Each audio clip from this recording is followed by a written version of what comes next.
Hello बच्चों, ये रहा आपका साइंस ओपन मेरिट टेस्ट 2023 का क्वेश्चन पेपर। और ये वीडियो हम देखेंगे डिटेल सॉल्यूशन सभी केमिस्ट्री क्वेश्चंस का। सवाल नंबर 51 से हम शुरू करेंगे। साथ ही साथ इस वीडियो को आपको पूरा देखना है और बताना है कि क्वालिटी में क्या कहीं कोई कमी है, यानी बेस्ट क्वालिटी है या नहीं है इसमें, और अगर कोई गलती होती है वो भी बताना है। लेकिन कोशिश करेंगे 100% आपको सही आंसर बताए जाए और टिप्स भी बताएं, टिप्स भी दिए जाए ताकि आप गोइंग फॉरवर्ड अच्छा परफॉर्मेंस कर सको, कम मेहनत में ज़्यादा कॉन्फिडेंस में आगे बढ़ सको। शुरू करते हैं क्वेश्चन नंबर 51 से।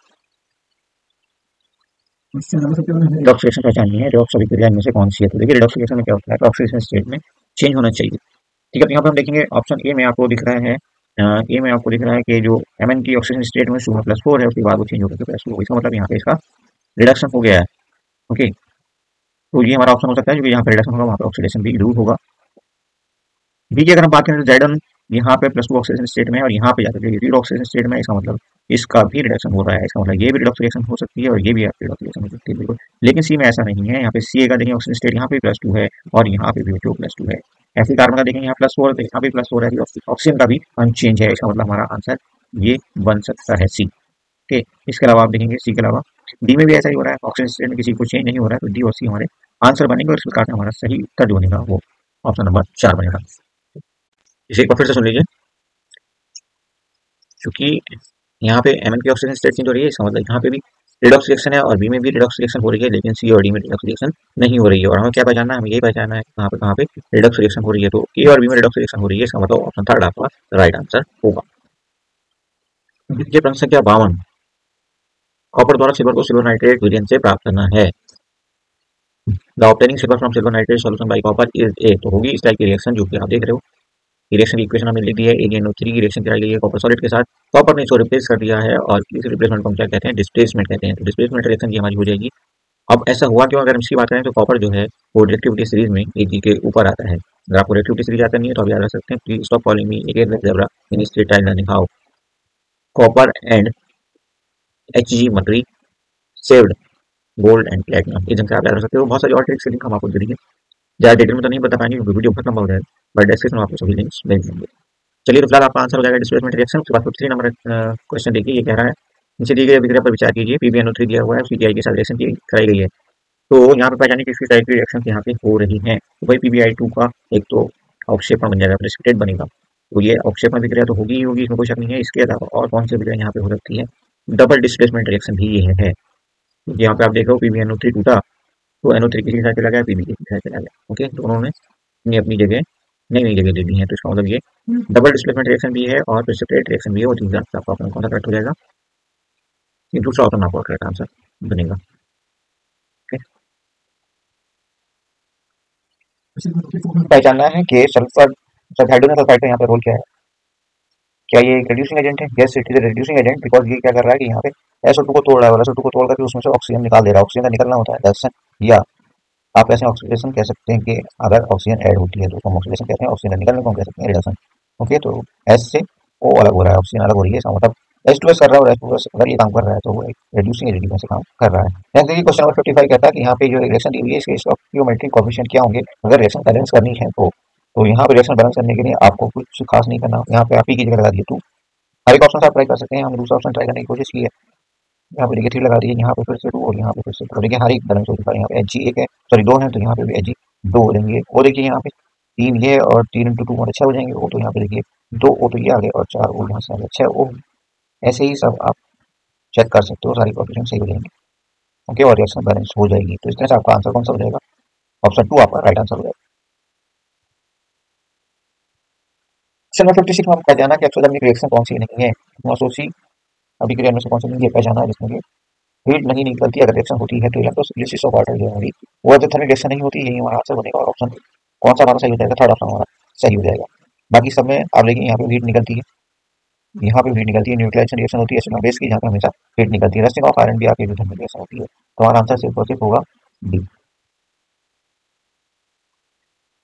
क्वेश्चन नंबर 57 देखिए, यहाँ पे हमें डायग्राम दिया हुआ है और पहचाना है हमें कि बल्ब किस केस में जलेगा। तो बल्ब फिर भी ग्लो करेगा जबकि आयन सॉल्यूशन में अवेलेबल होंगे और इलेक्ट्रिसिटी कंडक्ट होगी, कर पाएंगे इलेक्ट्रिसिटी, क्योंकि आयन की प्रेजेंस में इलेक्ट्रिसिटी कंडक्ट होती है। आयन की रिस्पॉन्सिबिलिटी है इलेक्ट्रिसिटी कंडक्ट करने के लिए। तो एससीएल बयान देगा, इसका मतलब यहाँ पे भी इलेक्ट्रिसिटी कंडक्ट हो जाएगी, यहाँ पे भी हो जाएगी, यहाँ पे भी हो जाएगी। बट सिचुएशन वो ऐसा डिफरेंट है, ये आयन नहीं होगा, आयन नहीं बनाएगा, इसलिए यहाँ पे इलेक्ट्रिसिटी नहीं कंडक्ट की जा सकती। और ऑप्शन आपको कौन सा करेक्ट हो जाएगा, फोर्थ ऑप्शन आपका राइट आंसर बनेगा। Question number 58 on dilution of N acid the concentration of H3 plus ions per unit volume decreases. किसी अम्ल को तनु करने पर H3 प्लस आयंस की सांद्रता में कमी हो जाती है, या आप कह सकते हो कि H प्लस आयंस की सांद्रता में कमी हो जाती है, मतलब विलेन की पीएच भी बढ़ जाती है। तो इसमें से आपका आंसर कौन कौन सही हो जाएंगे? डी ऑप्शन सही है और उसके अलावा ए सही है। तो ए और डी के हिसाब से जो आपका सही आंसर बनेगा वो बनेगा ऑप्शन 4। ओके, नेक्स्ट देखिए। जिस नंबर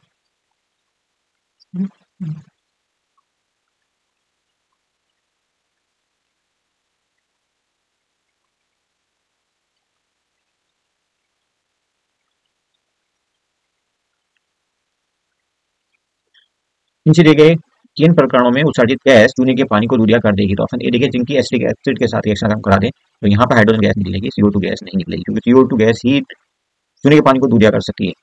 ओके, तो पहला ऑप्शन तो आपका राइट नहीं होने वाला, यानी कि ए तो सही नहीं है। बी देखिए, सोडियम कार्बोनेट की तनु HCl के साथ अभिक्रिया, तो यहाँ पे CO2 निकल जाएगी। और ऐसी देखिए सी में भी CO2 निकलेगी, बी में भी CO2 निकलेगी, बट डी में भी CO2 नहीं निकलेगी। तो बी और सी आपके पास ऑप्शन 2 में दिए, ये आपका राइट ऑप्शन है।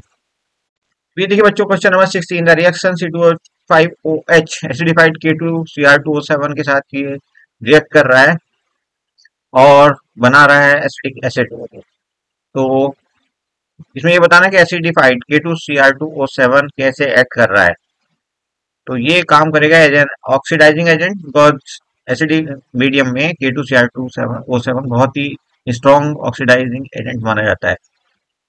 तो चाहे का आपका आंसर होगा ऑप्शन 2 करेक्ट है यहाँ पे, ऑप्शन 2।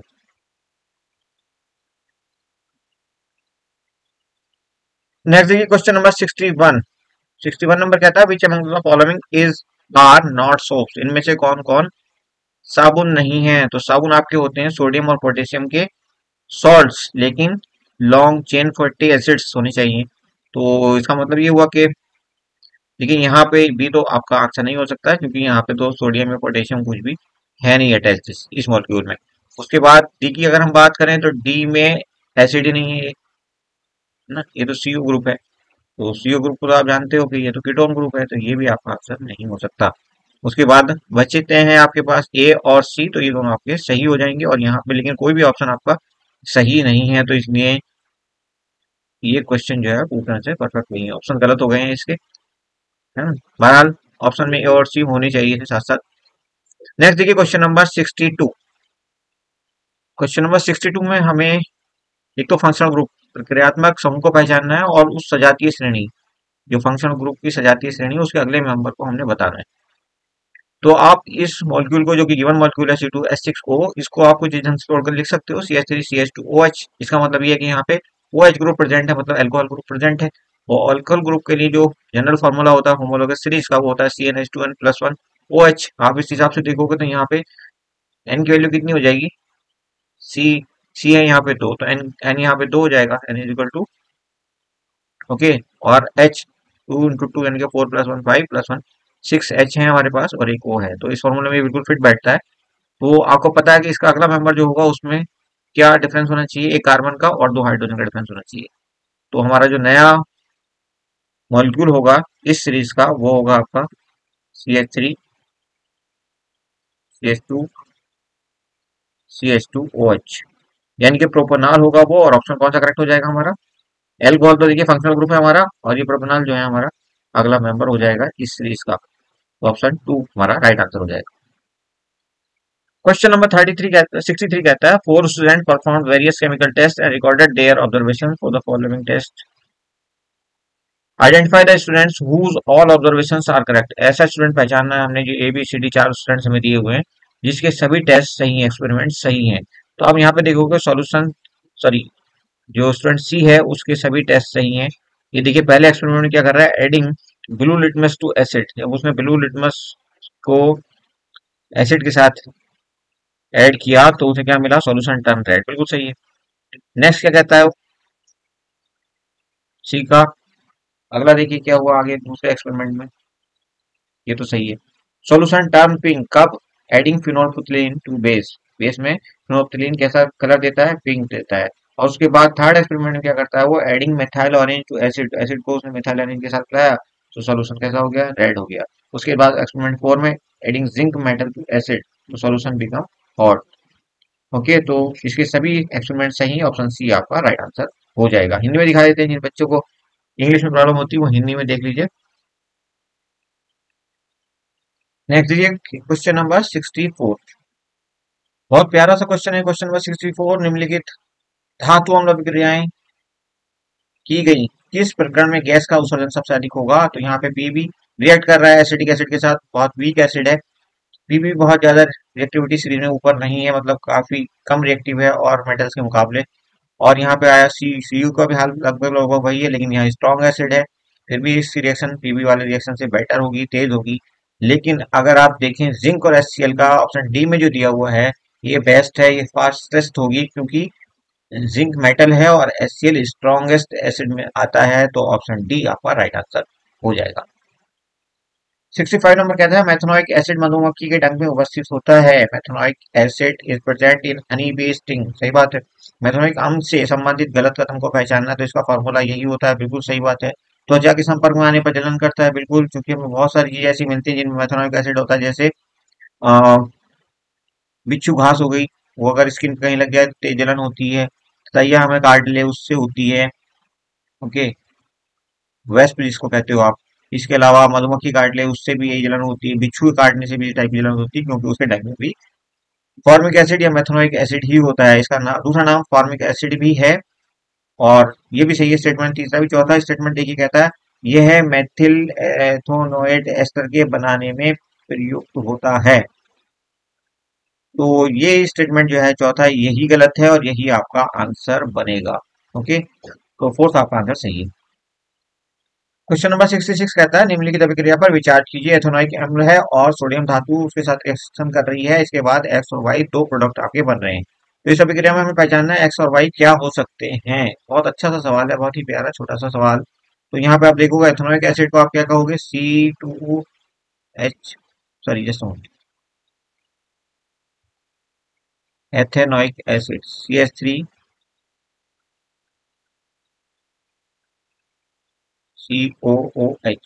ठीक है जी, इसके साथ रिएक्शन हुई है किसकी, सोडियम मेटल की। जाहिर सी बात है सोडियम मेटल क्या करेगी, हाइड्रोजन इससे निकाल देगी, हाइड्रोजन निकाल देगी। ओके, और क्या बनने वाला है इसके अलावा,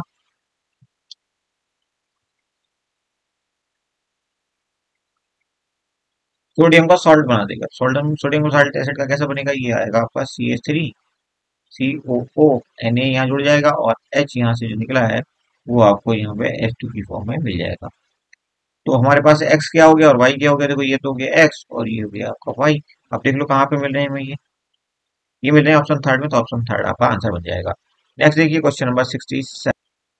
रसोई गैस में स्टोव पर भोजन पकाने के उपरांत यदि आप देखें कि भोजन पकाने के बर्तनों की तली साफ है, तो इसका अर्थ क्या है? अर्थ इसका ये होगा कि ईंधन का संपूर्ण दहन हुआ है, complete combustion of fuel has taken place.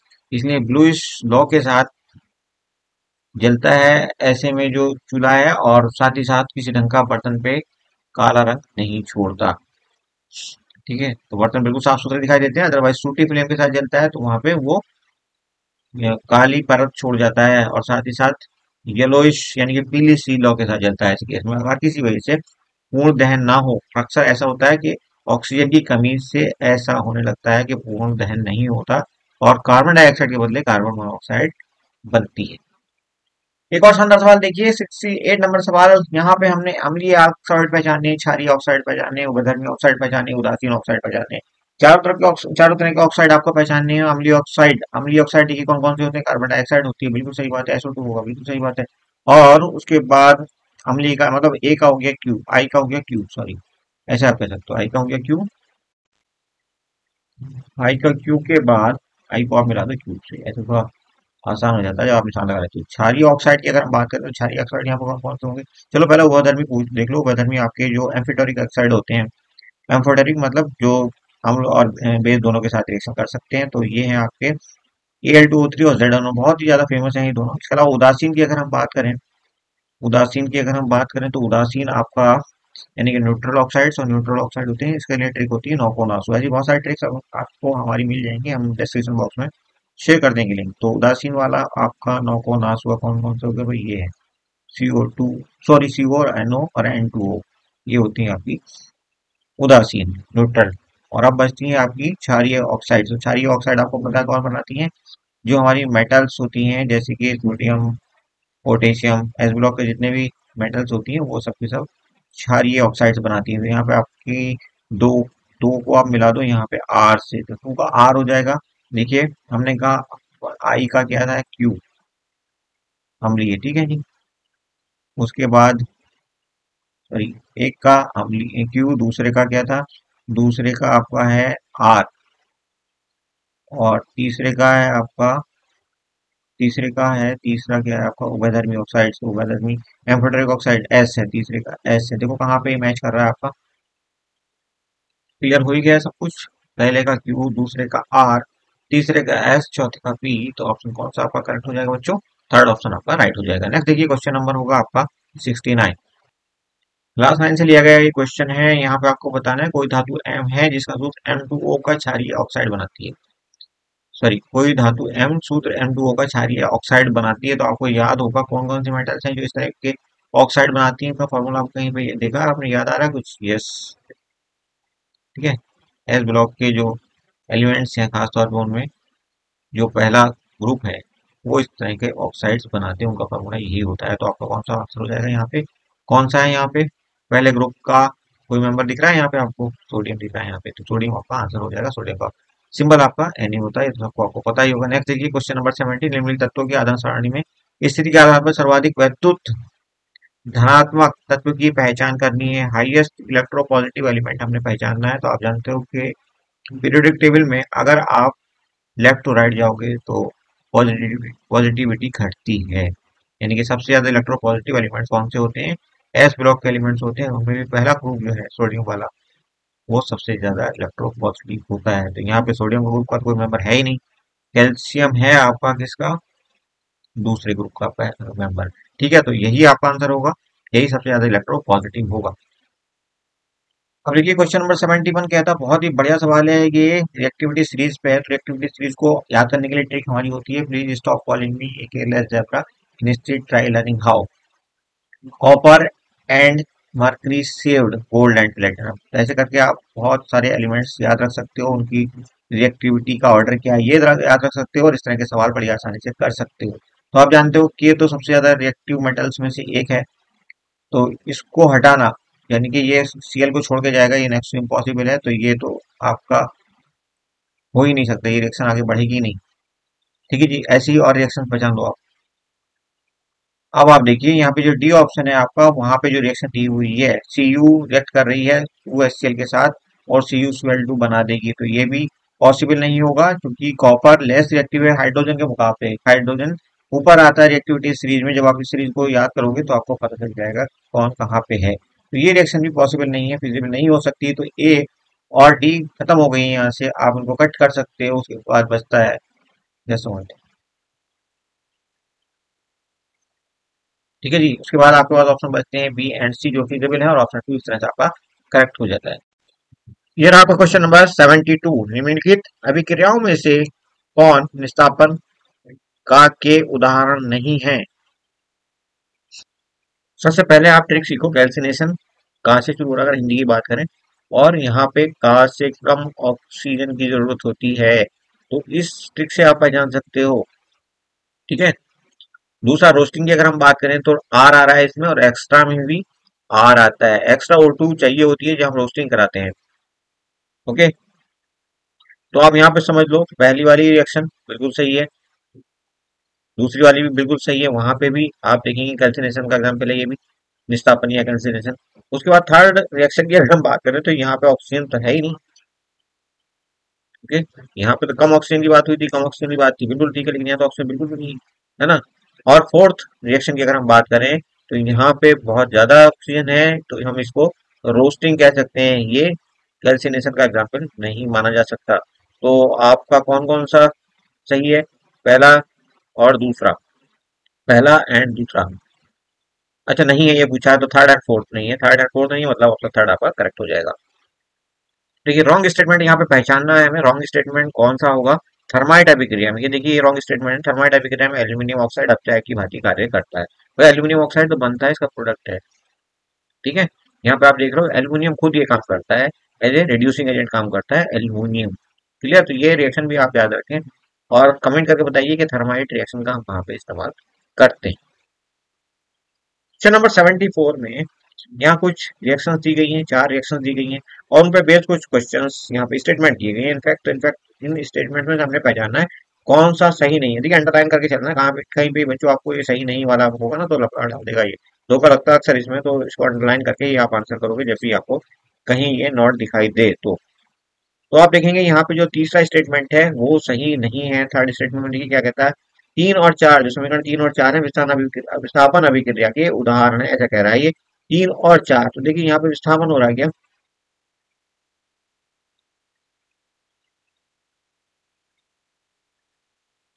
Sorry third नहीं फोर्थ, अब देखिए फोर्थ में आपको इसका आंसर मिलेगा। तो फोर्थ कह रहा है समीकरण 3, जो समीकरण 3 है ये वाला आपका, इसकी बात हो रही है। तो ये क्या कर रहा है, विस्थापन विस्थापन तो हो रहा है ठीक है, और कहाँ पर है इसके मर्जन को, रोस्टिंग को दिखाता है। रोस्टिंग कैसे हो जाएगी भाई, रोस्टिंग में तो हमने आपको अभी अभी बताया था कि ऑक्सीजन की एक्स्ट्रा क्वांटिटी चाहिए होती है। सॉरी यहाँ की बात हो रही, तो ऑक्सीजन तो यहाँ पे है ही नहीं, इसका मतलब ये फोर्थ स्टेटमेंट ही सही है और यही आपका बनेगा आंसर। ओके, नेक्स्ट देखिए क्वेश्चन नंबर 75। 75 नंबर क्वेश्चन, अभी आप इसको देखिए बड़ी आसानी से बता सकते हो आप इसको, क्योंकि अभी भी हमने एक सवाल देखा था थर्माइट के साथ जहाँ पे हमने देखा था कि aluminium as a reducing agent काम कर रहा था, इसका आंसर भी आपको एल्यूमिनियम ही मिलेगा, है ना, क्योंकि यही चीज पूछी है, जिस धातु का उपयोग अपचायक के रूप में किया जाता है वो कौन सी है, तो ये हमारी एल्यूमिनियम, ऑप्शन थर्ड आपका आंसर हो जाएगा। नेक्स्ट देखिए क्वेश्चन नंबर 76। क्वेश्चन नंबर 76 में कहा है कि मेंडलीव द्वारा एक एल्यूमिनियम नाम दिए गए तत्व के विषय में निम्नलिखित में से कौन सा कथन सत्य है, तो यह हथेली गर्मी से पिघल जाता है, ये ठीक है स्टेटमेंट। और just a moment। और क्या सही है इसके बारे में, तो और सही है इसके बारे में, देखो ये तो स्टेटमेंट गलत है कि इसकी संयोजकता 5 होती है, संयोजकता 5 नहीं होती, सॉरी संयोजकता इलेक्ट्रॉन 5 है ऐसा नहीं है, यह आधुनिक आवर्त सारणी के समूह 3 और आवर्त 3 का सदस्य नहीं। ओके, उसके बाद चलते हैं चौथा स्टेटमेंट जिसके बारे में दिया, एल्यूमिनियम और एल्यूमिनियम आधुनिक आवर्त सारणी के एक ही समूह के तत्व हैं, बिल्कुल। ये बोरोन फैमिली के मेंबर्स हैं, बैंगन आलू गाजर इंथेरा, इस तरह की ट्रिक आती है वो भी हम शेयर कर देंगे डिस्क्रिप्शन बॉक्स में। तो ये स्टेटमेंट सही है, पहला स्टेटमेंट सही है, दो स्टेटमेंट यहाँ पे सही है। इस तरह से ये क्वेश्चन ना अपने आप में रॉन्ग हो जाता है, क्योंकि इस तरह का कुछ इसने दो स्टेटमेंट का कोई ऑप्शन ही नहीं दिया। चलिए नेक्स्ट क्वेश्चन देखते हैं, क्वेश्चन नंबर 77। देखिए क्वेश्चन नंबर 77 क्या था, परमाणु क्रमांक 17 वाला कोई तत्व, कोई एलिमेंट है जिसका एटॉमिक नंबर कितना है, 17 है। परमाणु क्रमांक हम एटॉमिक नंबर को कहते हैं वाई है ये। किसी अन्य तत्व एक्स जो समूह 14 यानी कार्बन फैमिली में आता है, ओके, और आवर्त 2 का सदस्य है, आवर्त 2 का मतलब शुद्ध कार्बन ही है, के साथ संयोजन करता है, निम्नलिखित कथनों कथन या कथनों में से एक्स और वाई से निर्मित यौगिक के विषय में कौन से कथन सत्य नहीं है। तो हम पहले देख लेते हैं एटॉमिक नंबर 17 वाला कौन सा एलिमेंट होता है, ये होता है क्लोरीन। और 14 वाला कौन सा होता है, जो ग्रुप 14 का एलिमेंट है और जो दो का ही ये होता है आपका कार्बन। तो CCl4 एक एलिमेंट हो सकता है, ओके। वो कौन सा सत्य नहीं है बताना, यौगिक का सूत्र एक्स वाई 4 है, तो ये हो सकता है, बिल्कुल सही बात है। यह एक आयनिक यौगिक, आयनिक तो नहीं है भाई, ये कोवलेंट है। आयनिक तो आपको पता है, एक मेटल और दूसरा नॉन मेटल होता है तो आयनिक हो जाता है। ओके, तो आयनिक तो नहीं है, इसको आप कट कर दो। तीसरा कहता है यह जल में विलेय है, जल में विलेय भी नहीं हुआ क्योंकि ये कोवलेंट कंपाउंड है, तो कोवलेंट कंपाउंड बहुत कम विलेय होते हैं जल के अंदर, ओके। अगर आयनिक होता तो डेफिनेटली विलेय होता। यह दो अधातु तत्वों से मिलकर बना है, यहाँ ये अधातु तत्व है, दोनों के दोनों, कार्बन भी अधातु होता है, क्लोरीन भी अधातु होता है, ओके। तो पहला सही और चौथा सही, पहला और चौथा देखिए कहाँ पे दिया हुआ है, पहला और चौथा तो ऑप्शन में नहीं है, और कोई भी सही है क्या, तो हम कह सकते हैं कि यहाँ पे कोई भी जो ऑप्शन यहाँ चार दिए हैं कोई भी इनमें से पूछने से परफेक्ट नहीं है, तो ऑप्शन की यहाँ पे प्रॉब्लम है क्वेश्चन में, कि स्टेटमेंट जो सही थे वो हमने आपको बता दिए। नेक्स्ट चलते हैं क्वेश्चन नंबर 78 की तरफ। देखिए चार मेटल्स ली गई, कौन कौन सी मेटल है, जिंक है आपकी, ये कॉपर है आपकी, आयरन हो गया आपका, पीवी शीशा। और साफ की गई है 5% सांद्रता वाले, सांद्रता के उनके लवणों के विलयन पृथक रूप से बनाए गए हैं, 4 प्रतिनिधियों में प्रत्येक विलयन का दायरा लिया गया है। और जिंक धातु की 50% के सोल्यूशन में डुबो दी गई है। मतलब इस वाले में जिंक डुबो दी गई है, इसमें 20% डुबोई गई, इसमें भी। और इसका सोल्यूशन था। परिवर्तन का अवलोकन किया गया और इस प्रयोग को अन्य धातु के साथ भी दोहराया गया। कौन सी धातु प्रश्न में विलयन का रंग परिवर्तन नहीं करेगी? तो जिंक में जब जिंक की स्टेप डुबोएंगे जिंक के सॉल्यूशन में, तो यहाँ पर कोई परिवर्तन नहीं होना चाहिए। तो ऑप्शन कौन सा करेक्ट हो जाएगा? पहला। या 79, निम्नलिखित में से कौन ठोस लेड नाइट्रेट के तापीय अपवर्तन के दौरान अक्षीय फ्रैक्शन है या है? तो यहाँ पे आप देखेंगे भूरे रंग की गैस ऐसे में उत्सर्जित होती है और साथ साथ प्रारंभिक गर्म करने पर प्रश्नल के मुख पर जल की बूंदें दिखती हैं। दोनों स्टेटमेंट ये सही है और इस हिसाब से आपका जो ऑप्शन है वो वोट करेक्ट हो जाएगा। अगर हम इसकी रिएक्शन की बात करें तो यहाँ पे देखिए PbNO3 है, PbNO3। ये अगर टूटेगा थर्मल डिकम्पोजिशन हो रहा है इसका। ओके, तो बनाएगा क्या? तो यहाँ पे तीन चीजें बनाएगा। EbO बनाएगा। ओके, इसके अलावा ये NO2 गैस बनाएगा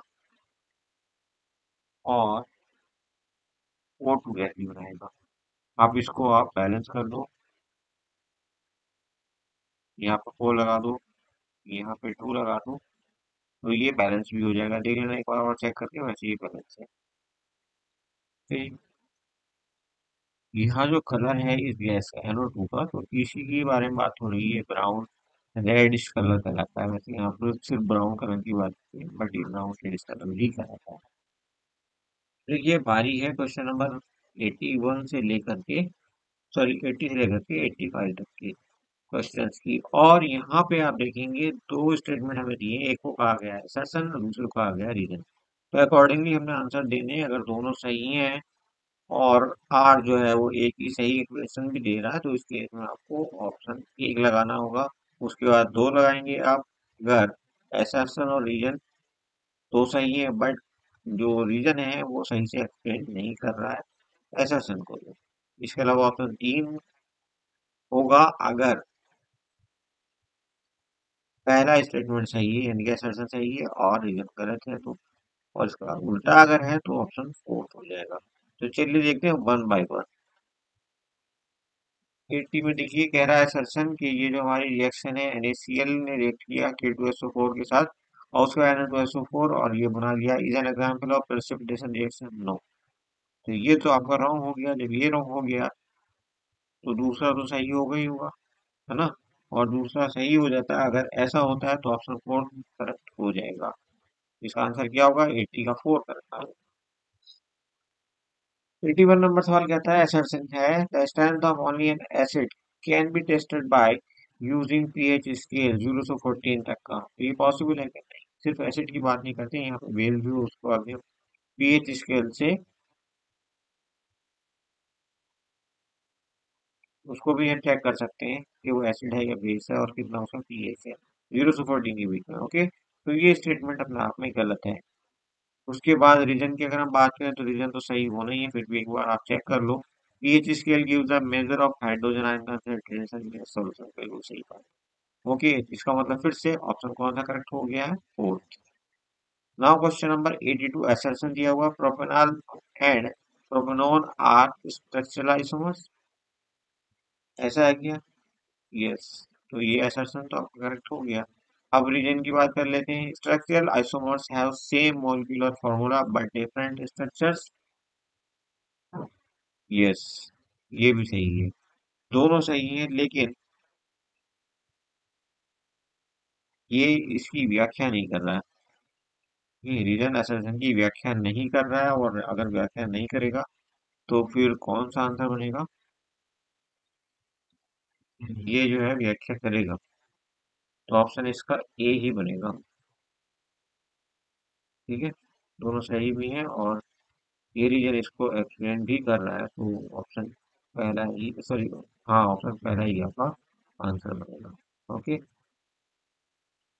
क्वेश्चन नंबर 83 कहता है assertion carbon cannot reduce the oxide of reactive metals like sodium etc to the respective metals। Carbon अभिक्रियाशील धातुओं जैसे सोडियम के ऑक्साइडों को उनकी धातुओं में अपचयित नहीं करता। कारण अभिकथन कैसा है भाई? सही है। कारण देखिए, सोडियम का भंडारण केरोसिन ऑयल में किया जाता है। बिल्कुल सही बात है। केरोसिन तेल में मिट्टी के तेल में डुबो कर रखा जाता है क्योंकि वो बहुत ज्यादा रिएक्टिव होता है, आग लगा देगा। जैसे ही ऑक्सीजन या वाटर कांटेक्ट में आएगा तो आग लगा देगा। दोनों सही है बट व्याख्या तो नहीं कर रहा रीजन उसको, है ना? तो फिर ऑप्शन कौन सा करेक्ट हो जाएगा? जब व्याख्या नहीं होती है तो ऑप्शन करेक्ट होता है दूसरा। क्लियर? तो इसका आंसर हो गया दो। Next is question number 84। assertion molar acetic acid is stronger acid than 1 molar hydrochloric acid. नहीं, ये गलत है, स्टेटमेंट ही गलत है। ओके, एसिटिक एसिड रीजन कहता है acetic acid is a carboxylic acid. बिल्कुल सही बात है। And does not ionize completely, weak acid है इसलिए कम्प्लीटली तो आयोनाइज नहीं होता। तो ये तो अपने आप में सही है बट ए गलत है। आप क्योंकि ए गलत है तो कौन सा करेक्ट हो जाएगा भाई? ए गलत है और आर सही है। ऐसे में आपका ऑप्शन फोर करेक्ट हो जाएगा। फोर, फोर आंसर हो गया यहाँ पे आपका। देखिए, रस्टिंग के ऊपर एक छोटा सा ये केस स्टडी दिया हुआ है। When a metal is being attacked by substances around it, such as moisture, तो मेटल के आसपास मॉइस्चर हो, एसिड एक्सेट्रा हो, it's set to be corrode, तो इससे कोरोजन होने लगता है। Iron articles are shiny when new but gets rusted when left to for some time, जब कुछ टाइम के लिए उसको छोड़ दिया जाता है तो वो ऑक्सीडाइज हो जाते हैं, रस्टिंग होने लगती है उनमें। Corrosion causes damage to car bodies, iron railings, ships, and to all objects made of iron. This corrosion of iron is not observed in the iron pillar near Qutub Minar. Qutub Minar के पास जो 16 साल में खड़ा हुआ एक आयरन पिलर है, उस पे इस चीज का फर्क नहीं पड़ा है। आगे कहता है iron in most air, iron rust in most air मतलब जो ऐसी ऐसा कहीं पर अगर पानी इसके अंदर हवा है, मॉइस्ट एयर, तो फिर जो है आयरन को रस्ट लगने लगता है।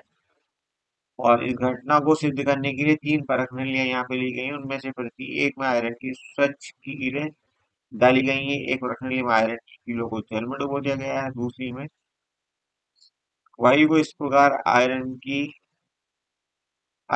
के संपर्क से रोका जाएगा जिससे कि केवल जल से उसका संपर्क हो सके। देखिए, कौन कौन से स्टेटमेंट यहाँ पे फिट बैठते हैं वो हमारा आंसर बनेंगे। तो अशुद्ध जल का प्रयोग करके हम उसको रस्टिंग से बचा सकते हैं क्या? उबले हुए वाष्प जल का प्रयोग करके, बिल्कुल सही बात है। उबले हुए जल के ऊपर तेल डालकर, ये भी सही बात है। तो बी और सी हमारा ऑप्शन बनेंगे और ऑप्शन यहाँ पे सेकेंड आपका करेक्ट हो जाएगा। सवाल नंबर 86, विद्युत का सर्वश्रेष्ठ चालक है the best conductor of electricity is. तो देखिए, इनकी जो चालकता का ऑर्डर होता है उसमें एजी वैसे सबसे ऊपर होता है बट एजी तो इसमें दिया हुआ है नहीं। अब चूंकि एजी दिया नहीं है तो एजी चूंकि महंगा होता है इसलिए यूज भी कम होता है बट ये बेस्ट है। उसके बाद आता है कॉपर का नंबर। तो इस ढंग से आपका जो आंसर बनेगा ना वो फोर्थ राइट हो जाएगा। Copper is right answer. अब देखिए, क्वेश्चन नंबर 87 कहता है ना, alloy is not a homologous mixture of. मिश्र धातु समांगी मिश्रण नहीं है। किसका मिश्रण नहीं है भाई? दो धातु हो सकती है तो हाँ हो सकती है, तो ये हमारा आंसर नहीं बनेगा। ठीक है, किसी धातु या किसी अधातु का, तो एक मेटल हो जाएगी दूसरी नॉन मेटल हो सकती है, कोई दिक्कत नहीं, ये भी ऑप्शन ठीक है। दो अधातुओं का मिश्रण ये नहीं हो सकता, फर्स्ट थिंग। और दो यौगिकों का मिश्रण भी नहीं हो सकता। तो सी और डी हमारे आंसर में कहाँ पे मिल रहे हैं? सी और डी मिल रहे हैं थर्ड ऑप्शन में। थर्ड ऑप्शन आपका राइट है। नेक्स्ट क्वेश्चन कहता है हमारा 88 नंबर, constituents of stainless steel are. Stainless steel के संगठक हैं, तो आयरन उसमें हो गई होगा, निकेल भी हो गई होगा, क्रोमियम भी हो गई होगा। इसके अलावा कई बार कार्बन का इस्तेमाल भी करते हैं और कुछ और नॉन मेटल्स का भी इस्तेमाल या मेटल्स का भी इस्तेमाल हम करते हैं डिफरेंट गुणों को स्टेनलेस स्टील के अंदर लाने के लिए। तो पहला ऑप्शन फिलहाल आपका राइट है। 89 नंबर देखिए, which the following element make iron hard and strong. इनमें से कौन सा तत्व आयरन को हार्ड और स्ट्रॉन्ग बनाता है? प्रबल बनाता है, तो अक्सर हम कार्बन का इस्तेमाल करते हैं आयरन की हार्डनिंग में, और इसी का इस्तेमाल हम जनरली स्टेनलेस स्टील में भी करते हैं। प्रश्न संख्या 90 में फिर से हमने जो ट्रू स्टेटमेंट है वो ढूंढने हैं। कह रहा है कि यहाँ पे एक्स तत्व में 8 इलेक्ट्रॉन है, मतलब ये ऑक्सीजन है। एक्स की जिसकी बात हो रही है वो क्या है, ऑक्सीजन है। ओके, और उसका परमाणु द्रव्यमान 16 है, बिल्कुल ठीक बात है। और ये 16 परमाणु क्रमांक वाले किसी अन्य तत्व से संयोजित हो, डेफिनेटली अगर ऑक्सीजन संयोजित होता है किससे, सल्फर से, तो इसका जो परमाणु क्रमांक है वो 16 है, और इसका कितना है, 8 है। ठीक है, इसका एटॉमिक वेट कितना होता है, 16 होता है, और इसका कितना होता है, 32 होता है। तो अब आपको काफी हद तक क्लियर हो गया होगा। यदि उनके द्वारा निर्मित यौगिक का सूत्र क्या हो, YX2, तो पहले तो एक्स की बात हो रही थी, मतलब ये तो एक्स है हमारा, और ये क्या है, वाई है। तो एक्स टू चाहिए हमें, मतलब एक्स टू मतलब ऑक्सीजन के दो होने चाहिए और सल्फर का एक होना चाहिए, तो SO2 गैस बनती है, इसमें कोई शक वाली बात। सहसंयोजी यौगिक की कोवेलेंट कंपाउंड, बिल्कुल सही बात है, दोनों नॉन मेटल्स हैं इसलिए कोवेलेंट कंपाउंड बनेगा। तो कहता है एक्स और वाई दोनों की संयोजकता 2 है, बिल्कुल। सल्फर आपकी जो संयोजकता शो करता है 2 भी करता है, 4 भी करता है, 6 भी करता है। ओके, और ऑक्सीजन भी 2 करता है, तो आप डेफिनेटली इसको सही मान सकते हैं। एक्स और वाई संभारिक है, नहीं जी संभारिक नहीं है। संभारिक तब होते हैं जब एटॉमिक वेट एक जैसे होते हैं, एक का 16 दूसरे का 32, हमने आपको बता दिया, ये एटॉमिक वेट दिए हुए हैं। ओके जी, तो ये स्टेटमेंट सही नहीं है। सी देखिए, एक्स और वाई दोनों आधुनिक आवर्त सारणी की एक ही समूह के सदस्य हैं। एक ही समूह, सेम ग्रुप के हैं, हाँ ऑक्सीजन फैमिली के हैं, सेम ग्रुप तो हो ही गया, बिल्कुल सही बात है। तो सी भी सही है। एक्स एक धातु है, वाई अधातु है, ऐसा कुछ नहीं है, दोनों अधातु है, नॉन मेटल है दोनों। तो ए और सी सही है, इसका मतलब ऑप्शन थर्ड आपका आंसर बनेगा। नेक्स्ट क्वेश्चन देखिए 91 में, यहाँ पे क्या दिया हुआ, आइसोटोपिक मोलर मास दिया हुआ है और अबंडेंस दी हुई है हमें परसेंटेज में। तो मोलर मास निकालने के लिए हम क्या करेंगे, पहले वाले को लेंगे, हम पहले वाले को, होल्ड ऑन, ये 3 सैंपल हमें दिए हुए हैं, तीनों का मोलर मास लेंगे और इससे मल्टीप्लाई कर देंगे, जो भी अबंडेंस इन नेचर परसेंटेज दी हुई है ना। तो यहाँ पे हमें क्या क्या दिया हुआ है, देखिए 35.96 हमें दिया हुआ है, 35.96, और इसको मल्टीप्लाई करेंगे, कितना परसेंटेज दिया हुआ है, तो ये दिया हुआ है 0.737, परसेंटेज में दिया हुआ तो अपन 100 कर दिया। ऐसे करके हम जब इसका वैल्यू निकालेंगे तो ये पहले वाले की वैल्यू आ जाएगी, ऐसी दूसरे वाले की आ जाएगी, ऐसी तीसरे वाले की आ जाएगी, तीनों को हम ऐड कर देंगे, तो यहाँ पे हमारा जो आंसर बनेगा वो मोस्ट प्रोबेबली कितना बनेगा, ये बनेगा अराउंड 39.94, तो ऑप्शन टू आपका राइट आंसर। देखिए क्वेश्चन नंबर 92। 92 भी अच्छा सवाल है, among the following is are pure substances, इनमें से कौन सा शुद्ध पदार्थ है, तो शुष्क बर्फ तो शुद्ध है, ये ड्राई आइस की बात हो रही है, ये ठोस कार्बन डाइऑक्साइड की बात हो रही है, तो ये भी शुद्ध है। कोई भी कंपाउंड होता है तो शुद्ध माना जाता है, या तो एलिमेंट माना जाता है शुद्ध, या फिर कंपाउंड शुद्ध माना जाता है। उसके बाद आसुत जल है, तो ये भी शुद्ध है, लेकिन सोडा वाटर शुद्ध नहीं माना जाता है, और उसके अलावा साबुन भी शुद्ध नहीं है। तो ए और सी हमारे आंसर होंगे, कौन सा ऑप्शन सही हो जाएगा, फोर्थ ऑप्शन करेक्ट हो गया। देखिए ये भी जो 93 है, बहुत बेसिक सवाल है, बहुत अच्छा सवाल है। वाष्पन की बात हो रही है इवापोरेशन की, इवापोरेशन क्या होता है, इवापोरेशन में लिक्विड जो है गैस में बदल जाता है, तो ए का होगा ऑप्शन क्यू। लेकिन ए का क्यू दो जगह मिल रहा है, 3 और 4 में, 3 और 4 हमारे सही हो गए, तीन दोनों कट कर सकते हो आप पहले दो ऑप्शन।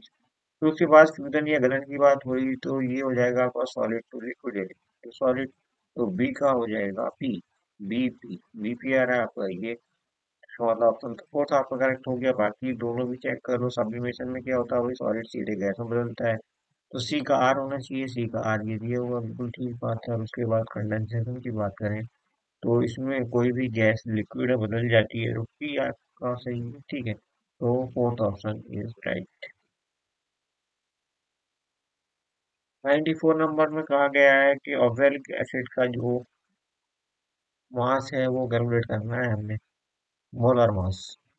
तो मोलर मास देखिए ये इसका फॉर्मूला दिया हुआ है आपको। कार्बन का हो गया 12, ऑक्सीजन का होता है 16, दो ऑक्सीजन है तो 16 प्लस 16। ओके, उसके बाद क्या है हमारे पास हाइड्रोजन एक ये है। इन सबको ऐड करो और आपका इसका कर दो डबल, क्योंकि ब्रैकेट के बाहर 2 लगा है। तो 16 प्लस 16 32 और 12 44 और 45, तो ये हो गया 45 इंटू 90, तो ये हो गया। वाटर का होता है 18, इसको डबल कर दो 36 हो गया। तो 36 और 90 बनाने 26, ऑप्शन 2 करेक्ट हो गया। बाकी आप खुद कैलकुलेट कर लेते कोई दिक्कत नहीं, तरीका तो आपको आता ही होगा। 95 नंबर सवाल बहुत अच्छा सवाल है ये में। 20 ग्राम CaCO3 को जल में घोल दिया गया है। ओके, और पूछा गया है विलियन का द्रव्यमान प्रतिशत, mass percentage of solution so form. तो अब इसमें विलय की जो मात्रा है वो है 20 ग्राम, और जो विलायक है, सॉल्यूशन है, सॉरी सॉल्यूशन में आपका 500 ग्राम तो हो गया। आधा लीटर विलय ले लिया इसने, सॉरी आधा लीटर बनाया गया है। और जल का घनत्व समान मान लिया गया, विलयन का घनत्व और जल का घनत्व समान मान लिया गया है। तो भाई जल का घनत्व आपको पता है कि 500 ml अगर हम पानी लेते तो उसका घनत्व, उस घनत्व के हिसाब से देखा जाए, जो वाटर का घनत्व है वो सेम है, तो वो पानी का 500 ml पानी का जो वेट होता है वो 500 ग्राम ही होता है ना। तो ये कितना हो गया टोटल, 500 प्लस 20, है ना, इंटू कर दो 100। तो ये कितना हो जाएगा भाई, 20/520 इंटू 100।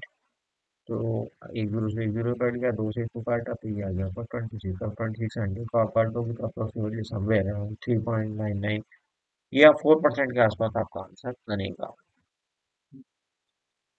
देखिए एक और सवाल आपका 96 नंबर, जो कि कोलॉइडल सॉल्यूशन पर बेस्ड है।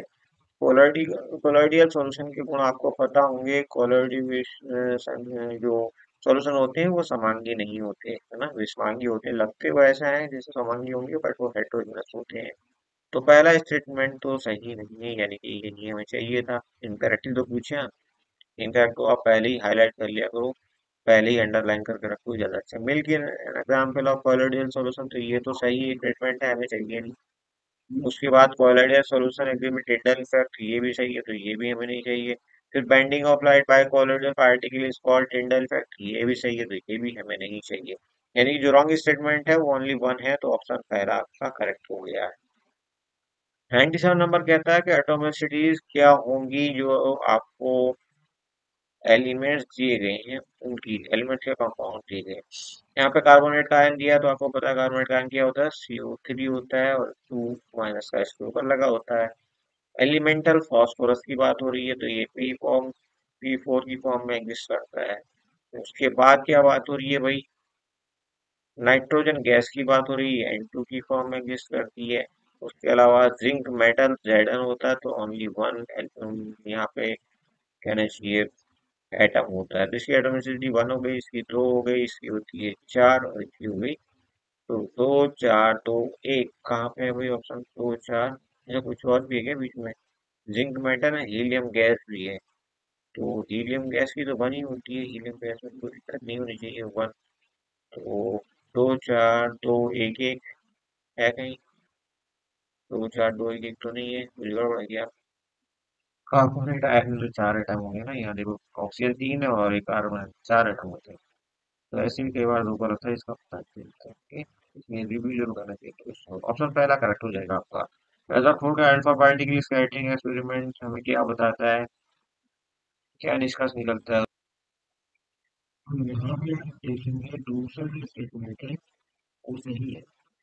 हमको अभी संपूर्ण लेवल को सिंगुलरिटी में स्थित है, only all the mass of an atom resides in the nucleus। हाँ, यही कहती हूँ, अल्फा पार्टिकल इस्तेमाल करके वोल्टेज को वापस जोड़ना है। देखिए 99 नंबर सवाल में हमें दो एलिमेंट दिए हुए हैं। किसी तत्व P में इलेक्ट्रॉन की संख्या x है, तो हमने यहाँ पे लिख दिया x, इलेक्ट्रॉन्स कितने हैं, x है। ओके, और न्यूट्रॉन की संख्या इलेक्ट्रॉन की संख्या की दो गुनी है, तो ये हो गया 2x, राइट। उसके बाद क्या होता है,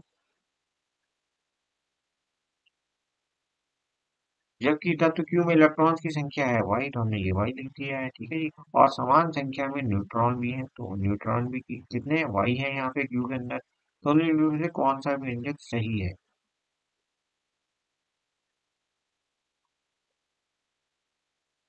जबकि पी और क्यू कह दिए हुए संभारिक है। संभारिक इसमें मतलब कहना मतलब एटॉमिक वेट इनका बराबर है, और एटॉमिक वेट जो हमारा बनता है वो न्यूट्रॉन प्लस प्रोटॉन से मिलकर बनता है, क्योंकि इलेक्ट्रॉन का नंबर कई बार चेंज भी होता है ना। तो इन दोनों को अगर आप मिला दोगे तो यहाँ से आपने लिया एक्स और इसे यहाँ से लिया 2x, तो एक्स प्लस 2x मतलब 3x हो गया इसका, है ना। और होगा दोनों को बराबर, दोनों का बराबर होना चाहिए। पी का तो ये हो गया आपका 3x।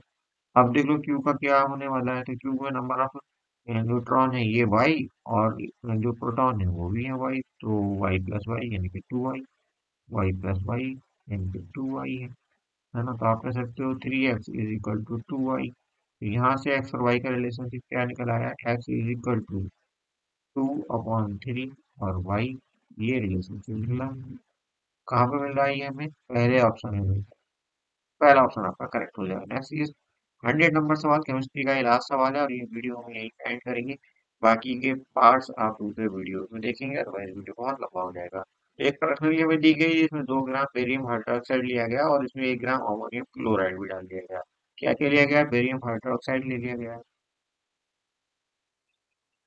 और इसको तो सीधे सीधे ले लिया गया है, बेरियम हाइड्रोक्साइड और इसको सीधे ले लिया गया है। और फिर हमने ये पढ़ा है कि शुरू करके जो शुरुआत में ऐसा मतलब हुआ है, तो बेसिकली ये क्या बताया है कि ये बहुत सी बीमारी है जो है, जैसे कि या फिर उसमें सोची, तो ये हमें लिखा है इसमें बड़ी ठंडी महसूस होगी, और ऑप्शन कौन सा करेक्ट हो जाएगा आपका, थर्ड ऑप्शन करेक्ट हो जाएगा। ये थे हमारे छोटे सवाल जो कि केमिस्ट्री से रिलेटेड थे। हमने कहीं इसका इस्तेमाल किया और आपको एक अच्छे से आप डिस्क्रिप्शन बॉक्स में लिंक भी शेयर कर देंगे। और वीडियो देखने के बाद जरूर करिएगा,